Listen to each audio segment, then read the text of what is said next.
وَيَتَجَنَّبُهَا الْأَشْقَى، لیکن جو شقی ہیں، بدبخت ہے، وہ تیری باتوں کو قبول نہیں کریں۔ اب ان کا نہ قبول کرنا کیا ان کے لیے فائدہ بخش ہوگا؟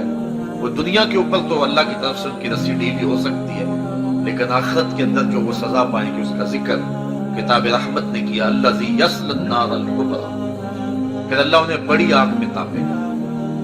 وہ آگ کتنی بڑی ہوگی جس کو میرا رب بھی بڑی کہہ رہا ہے۔ حضور نے ارشاد فرمایا، مشکات کی روایت ہے، جبریل امین سے کہا کہ مجھے جہنم کے عذابوں کا ذکر سناؤ۔ عرض کی حضور اخف العذاب، سب سے ہلکا عذاب جو جہنم کا ہے وہ یہ ہے کہ جہنمی کو آگ میں رکھا جائے گا، لیکن اس کا بدن آگ میں نہیں ہوگا، صرف پاؤں میں آگ کے جوتے ہوں گے، باقی پورا بدن سلامت ہوگا، لیکن اس کی حدت، گرمی اور حرارت اتنی ہوگی، یغلی منہما دماغ، ان جوتوں سے اس کا دماغ پگھل کے ناک اور کانوں کے راستے سے باہر آ جائے گا۔ یہ سب سے ہلکی عذاب کی کیفیت ہے، اور جو سخت عذاب ہے اس کی کیفیت کیا ہوگی؟ اب جو قرآن کی نصیحت کو نہیں مانتا، رسول کریم صلی اللہ علیہ وسلم کے بتائے ہوئے قوانین کو اور حضور علیہ السلام کے دیے ہوئے دین کو نہیں مانتا، سزا دیکھو کتنی سخت ہے۔ الذی یصلی النار الکبریٰ، وہ چھوٹی آگ نہیں اس کے لیے، اللہ تعالیٰ اسے بڑی آگ میں تاپے گا۔ پھر اس آگ میں تو وہ جلس جائے گا، اس کا تو نشان بھی نظر نہیں آئے گا، مر جائے گا۔ اللہ کہتا ہے ثم لا یموت فیہا، اس آگ میں وہ مرے گا نہیں، اس آگ میں وہ مرے گا نہیں، کیونکہ مر جائے تو جان چھوٹ گئی نا، مر گیا تو تکلیف سے رہائی پا گیا، مر گیا تو پھر تو اس کے لیے آسانی ہے۔ بے ہوشی یہ بھی رحمت کا ایک روپ ہے، انسان جتنی دیر تک تکلیف برداشت کرتا رہتا ہے، جب برداشت سے باہر ہوگی بندہ بے ہوش ہو گیا، نجات مل گئی، اور تکلیف بڑھ گئی، بندہ مر گیا، جان چھوٹ گئی۔ لیکن وہ اتنا بڑا عذاب، لیکن موت نہیں آئے گی، ثم لا یموت فیہا، وہ اس میں مرے گا نہیں۔ اچھا مرے گا نہیں تو جیے گا؟ کہا ولا یحییٰ، جیے گا بھی نہیں، اس لیے کہ وہ جینا ہوگا کہ آگے بھی آگ، پیچھے بھی آگ، دائیں بھی آگ اور بائیں بھی آگ، اوپر بھی آگ اور نیچے بھی آگ، اور وہ جلس رہا ہوگا، نزع کا سا عالم طاری ہوگا، بدن ٹوٹ رہا ہوگا، ہڈیاں جل رہی ہوں گی، لیکن اس کے باوجود موت نہیں آئے گی، نہ موت ہوگی نہ زندگی ہوگی۔ ثم لا یموت فیہا ولا یحییٰ، اس میں نہ جیے گا نہ مرے گا۔ اللہ اکبر، قد افلح من تزکی، یہ تو اس بدبخت کی کہانی ہے جس نے رسول کی دعوت کو قبول نہ کیا، جس نے قرآن کی باتوں کو نہ مانا۔ اب اس خوش نصیب کی کہانی بھی سنیے، قد افلح، وہ شخص کامیاب ہو گیا، من تزکی، جس نے اپنے باطن کا تزکیہ کر لیا، اپنے اندر کے گند صاف کر لیا، اپنے اندر کی پاکیزگی کا سامان کر لیا، وذکر اسم ربہ، اور اپنے رب کا وظیفہ پڑھا، اپنے رب کے نام کی تسبیح بولی، اپنے رب کے نام کا ذکر کیا، فصلی، اور نماز پڑھی۔ یہ کامیابی کا راستہ ہے جو رب بتا رہے ہیں۔ کون کامیاب ہے؟ قد افلح من تزکی، کامیاب وہ ہے جس نے اپنے آپ کو ستھرا کیا، اپنے اندر کی غلاظتیں، اپنے اندر کے گند اور اپنے اندر جو شر پھیلی ہوئی ہے اس کو نکال دیا۔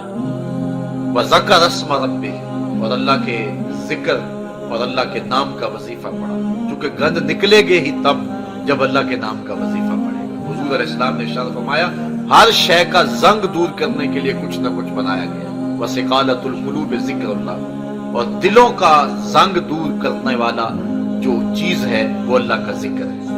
ذکر کرو گے دل کے زنگ اتر جائیں گے اور دل پاکیزہ تر ہوتا چلا جائے گا۔ وذکر اسم ربہ، اور اپنے رب کے نام کا وظیفہ پڑھا، فصلی، اور نماز پڑھی۔ پنج گانا نماز سے چھٹکارا کسی صورت بھی نہیں ہے۔ بل تؤثرون الحیات الدنیا، آگے ارشاد فرمایا، بلکہ تم جیتی دنیا کے پیچھے لگے ہو، تمہاری ترجیح کیا ہے؟ تم دنیا کے پیچھے لگے ہو، دنیا اتنی میٹھی ہے، یہ ایک میٹھا خواب ہے، اس کے پیچھے لگے ہوئے ہو۔ بل تؤثرون الحیات الدنیا، تم دنیا کے پیچھے لگے ہو۔ والآخرۃ خیر وابقیٰ، اور آخرت بہتر بھی ہے اور دائمی بھی ہے۔ یعنی انسان جو کج فکر انسان ہے، جو غافل انسان ہے، جو دین کا منکر انسان ہے، یہ اس شخص کی کہانی ہے۔ وہ کہتا ہے یہ جہاں مٹھا گلا کس نے ڈھنڈا، اور وہ اس جہان کو ہی پوری کائنات سمجھ بیٹھتا ہے اور اس حقیقت کی تقسیم کر دیتا ہے جو اصل میں ہماری کائنات، اصل میں وہ کائنات، اس دنیا اور اس دنیا کا مقابلہ ہی کیا ہے۔ یہ ساری زندگی کتنی ہے؟ سکھوں میں بھی کاٹو، کوئی تکلیف بھی نہ آئے، تخت پہ بیٹھ کے زندگی گزر رہی ہو تو پھر بھی کتنی ہے؟ 60 سال، 70 سال، 80 سال، 100 سال، یہ زندگی ہے کل زندگی۔ اب آخرت کی زندگی کیا ہے؟ آخرت کی زندگی کا پہلا دن جو ہے یوم حشر، وہ 50,000 سال کا ہے۔ 50 سال کا نہیں، 50 100 سال کا نہیں، 50,000 سال کا ایک دن، اور یہ ساری زندگی 50-60 سال کی۔ اس شخص سے بڑا احمق کوئی ہو سکتا ہے کہ جو اس زندگی کے لیے اس زندگی کو برباد کر دے گا۔ یہ ساری زندگی 50-60 سال کی، اگر وہ بھی دکھوں بھری، مصائب آلام سے اٹی ہوئی زندگی، چلو لگا لے کے بڑا سکھ ہے، آپ تخت پہ بیٹھ کے زندگی گزار رہے ہیں، لیکن پھر بھی 50 سال اور 60 سال، اور وہ زندگی اس کا ایک دن 50,000 سال کا ایک دن۔ ترازو کے ایک پلڑے پہ رکھ کے دیکھیں اس زندگی کو، اس زندگی کو، اس کے ایک دن کے مقابلے کے اندر اس کی حیثیت نہیں ہے۔ باقی وہ ایسی زندگی ہے جو نہ ختم ہونے والی ہے۔ یہ تو دکھوں میں بھی گزر گئی تو گزر ہی جائے گی نا۔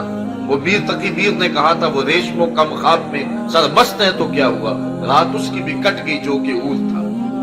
دکھوں سے اٹا ہوا تھا، بیماریوں کا ستایا ہوا تھا، مظالم سے پسا ہوا تھا، کوئی پرسان حال نہیں تھا، کوئی مرتے ہوئے کو پانی بھی دینے والا نہیں تھا، یخ بستہ ریت پر زخموں سے چور سرد رات میں پڑا رہا۔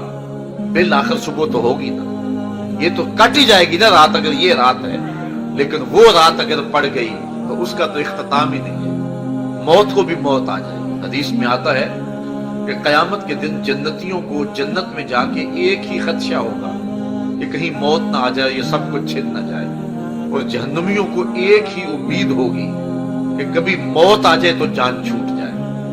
پھر مینڈے کی شکل میں موت کو لایا جائے گا، اور جنتی جنت سے اور جہنمی جہنم سے دیکھیں گے، اور پھر موت کو ذبح کر دیا جائے گا۔ پھر جنتی ابداً خوش ہو جائیں گے کہ اب موت کو موت آ گئی، ہم ہمیشہ جنت میں رہیں گے، اور جہنمی پھر مایوسیوں میں اتر جائیں گے۔